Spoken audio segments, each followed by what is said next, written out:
Hey, what's up, guys? It's Unbreakable Patches here. So today we got kind of an unusually negative video coming from me, and I know you guys are probably looking forward to the next counter guide, but I had a few things that were bothering me about this game that I really just wanted to get off my chest, and just get my opinions out there. Maybe get some second opinions from you guys. See what you guys think about some of these things.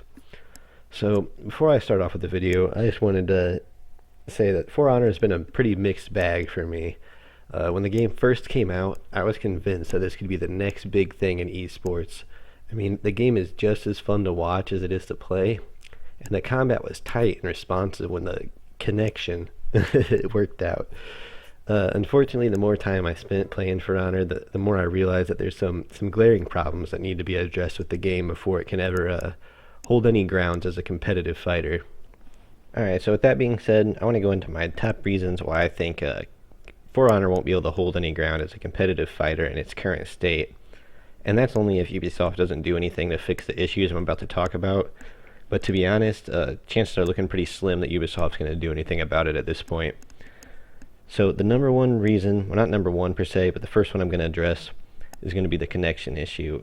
It's been beat to death, so I'm not going to go over it too extensively. I'm sure you guys have already heard too much about it. But basically, it's pretty crazy some days. It seems to vary day by day on how bad it is.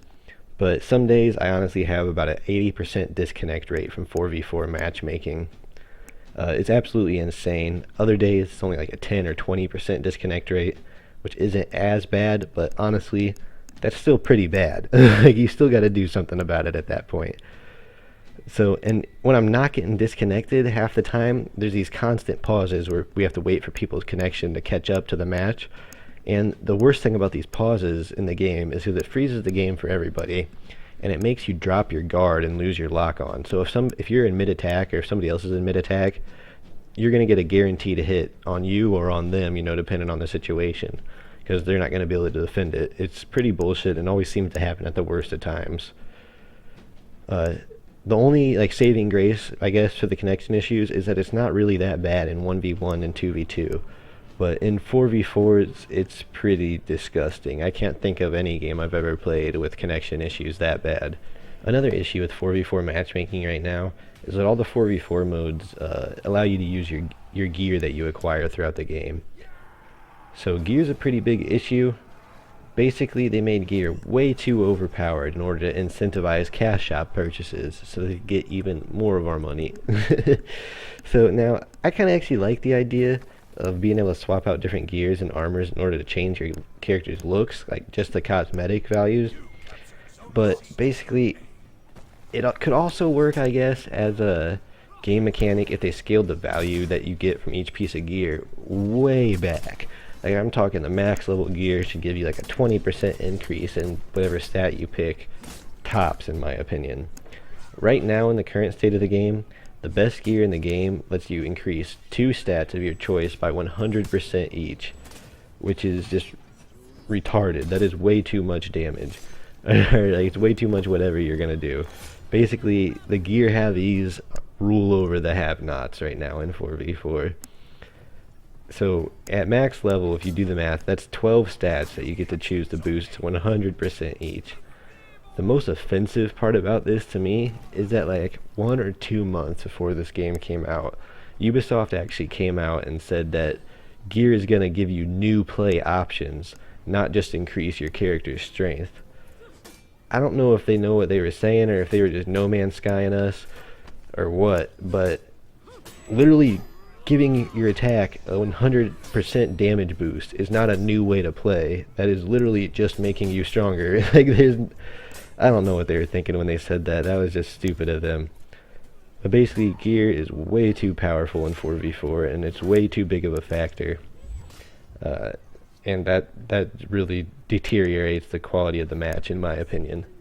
Let me know if you guys like gear or what you guys think about it down in the comments.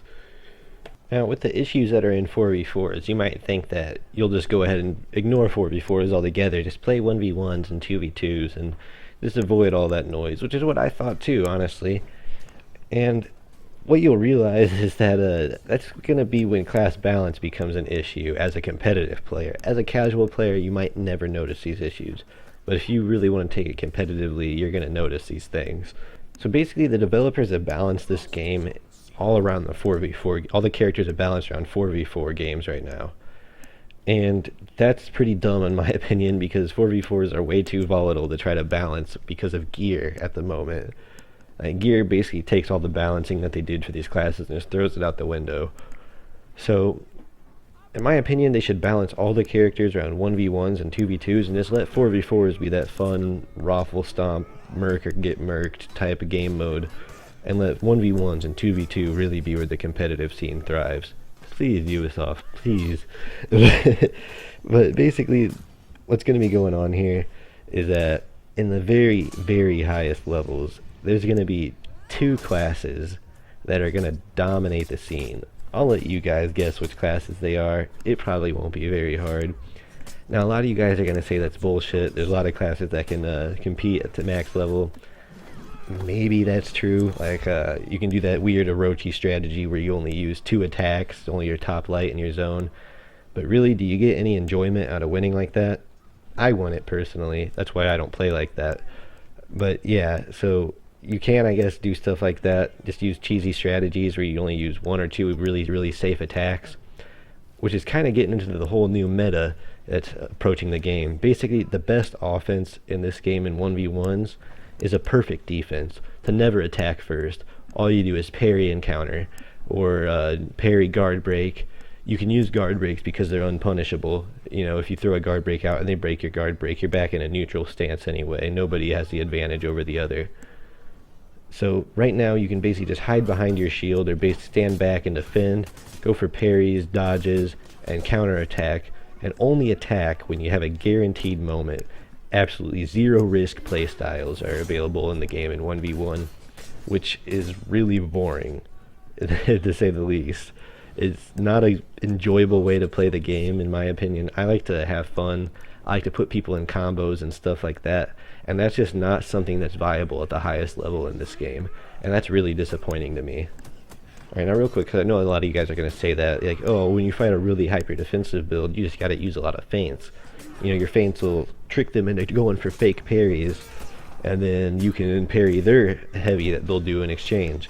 Well, there's a few different problems to that. One is that the amount of time that it takes to parry an attack and to see a feint coming is totally within the human reaction time to just hold off, not take the bait with the feint, and wait until the red thing flashes, little red symbol that pops up. It's totally within human reaction time. The highest level of players barely ever fall for feints. The second problem with that is even if they do fall for the feint, the very best players, like I'm talking like the top 5% of players probably know this, maybe not even that, you can actually cancel out of your parry.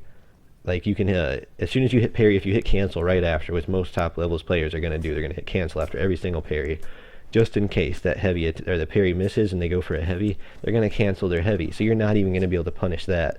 Like, it's completely unpunishable. It's a completely safe strategy to just sit back and defend. There's truly no way to punish it unless the person makes an input error, which at the highest level is not going to happen very often at all. Now, if you're just a casual player, the good news is 97% of players in the game are not going to do this. They're not going to be able to play like that. Maybe 30 or 40% are going to try to be hyper defensive, but they're not going to be good enough to actually pull it off perfectly. So you can still play the game and enjoy it, but if you really are trying to be competitive with it, honestly, I don't know if this is the right game to do that with. There are other games that are more balanced, that are more deserving of your time as a competitive gamer, and that's the main reason why I think that For Honor is just not going to be able to hold any ground as a competitive fighting game.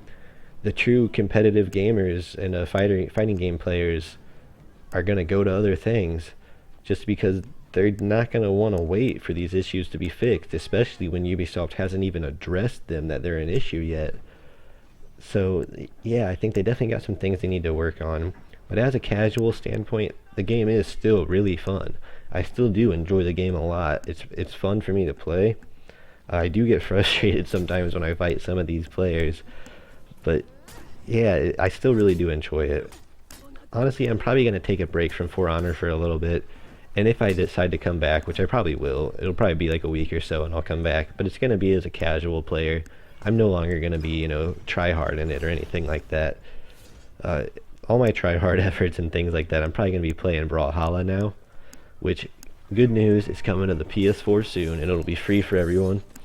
But yeah, I'm going to be playing Brawlhalla on the computer. I might be streaming some of that. I don't know if I'm going to do any guides on Brawlhalla just because there's so many other guides out by people that are way better than me.